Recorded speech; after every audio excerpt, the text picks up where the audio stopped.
तुर्की ने भारत के खिलाफ पाकिस्तान को हथियार से लेकर तमाम मदद पहुंचाई है। भारत में तुर्की के बहुत सारे सामान भी आते हैं। और साल 2023-2024 में तुर्की के साथ भारत का व्यापार कुल 10.43 अरब डॉलर था, जिसमें निर्यात कुल 6.65 अरब डॉलर और आयात 3.78 अरब डॉलर रहा है। लेकिन अब देश में तुर्की के खिलाफ आक्रोश है और व्यापारियों ने फैसला कर लिया है कि तुर्की के साथ अब नो व्यापार।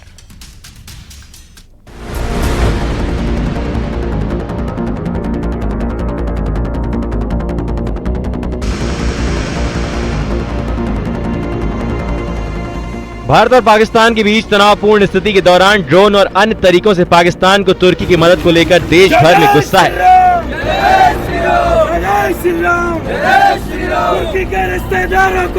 यही कारण है कि देश के लोग अब अलग अलग तरीके से अपना विरोध दर्ज कर रहे हैं। पहले जहां पर्यटन को बंद किया गया और लोगों ने तुर्की नहीं जाने का फैसला किया, तो दूसरी ओर अब वहां से आने वाले ड्राई फ्रूट्स पर भी रोक लगाने की बात कही गई है। भारत और पाकिस्तान के बीच बढ़े तनाव के चलते जहां तुर्की ने पाकिस्तान का साथ दिया और अपने ड्रोन भेजकर भारत को नुकसान पहुंचाने की कोशिश की, इस घटना के बाद से अब देश भर में तुर्की का विरोध हो रहा है। यही नहीं बल्कि तुर्की से आयात होने वाली चीज़ों का भी विरोध शुरू हो गया है। तुर्की से आने वाले आइटम एक तो पिस्ता है, अंजीर है, खसखस पोस्ता दाना है और टर्किल, ये 4 मुख्य किराने से संबंधित आइटम आते हैं, जिसका हम सभी व्यापारियों ने निर्णय लिया है कि तुर्की से आने वाले आइटमों का हम दुकानदार उसका बहिष्कार करेंगे। पूरे देश में तुर्की के उत्पादों का बहिष्कार किया जा रहा है। इस बीच तुर्की से कौन से ड्राई फ्रूट्स का सबसे ज्यादा आयात होता है, चलिए आपको बताते हैं।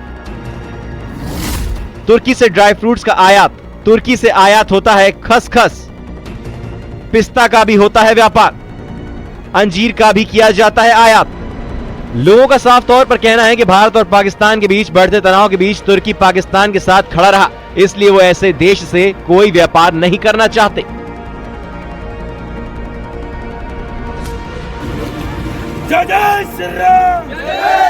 न्यूज़ 18 के लिए जबलपुर से पवन पटेल। और अब बात रक्षा मंत्री राजनाथ सिंह की, जिन्होंने गुजरात के भुज एयरबेस से एक बार फिर पाकिस्तान को चेतावनी दी है। एयरफोर्स के जवानों की तारीफ करते हुए राजनाथ सिंह ने कहा है कि ऑपरेशन सिंदूर के दौरान जो कुछ अभी हुआ है वो ट्रेलर था, जरूरत पड़ी तो पूरी फिल्म दिखाएंगे। इस दौरान राजनाथ सिंह ने भारतीय वायुसेना के पराक्रम की जमकर सराहना की। साथ ही राजनाथ सिंह ने उन 23 मिनटों का भी जिक्र किया जब पाकिस्तान में तबाही की पटकथा लिखी गई।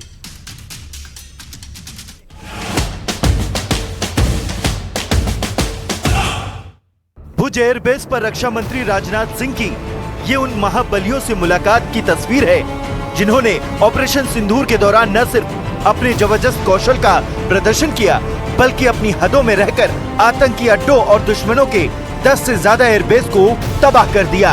यही वजह है कि रक्षा मंत्री राजनाथ सिंह उनके बीच पहुंचे और एक बार फिर पाकिस्तान को सीधी चेतावनी दे दी। साथियों, एक और बात मैं यहाँ साफ कहना चाहूंगा कि ऑपरेशन सिंदूर अभी खत्म नहीं हुआ।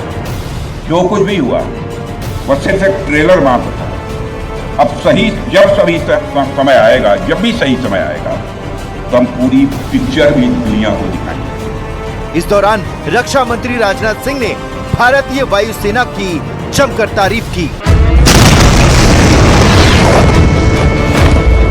ऑपरेशन सिंदूर के दौरान भारतीय सेना के अद्भुत शौर्य की सराहना करते हुए देश के रक्षा मंत्री राजनाथ सिंह ने उन 23 मिनटों की कहानी का भी जिक्र किया, जिन 23 मिनटों में पाकिस्तान बुरी तरह पस्त हो गया। भारतीय वायुसेना के लिए सिर्फ 23 मिनट यह काफी थे पाकिस्तान की सरजमी पर पल रहे आतंक के अजगर को कुचलने के लिए, और वह आपने करके दिखाया। जितनी देर में लोग नाश्ता पानी निपटाते हैं, उतनी देर में आपने दुश्मनों को निपटा दिया। इतना ही नहीं, उन्होंने ये भी कहा कि पाकिस्तान को प्रोबेशन पर रखा गया है। हमने पाकिस्तान को अभी प्रोबेशन पर रखा हुआ है। यदि उसका बिहेवियर सुधरता है तब तो ठीक, और यदि बिहेवियर में फिर से गड़बड़ी आती है तो उसको कड़े से कड़ा दंड दिया जाएगा।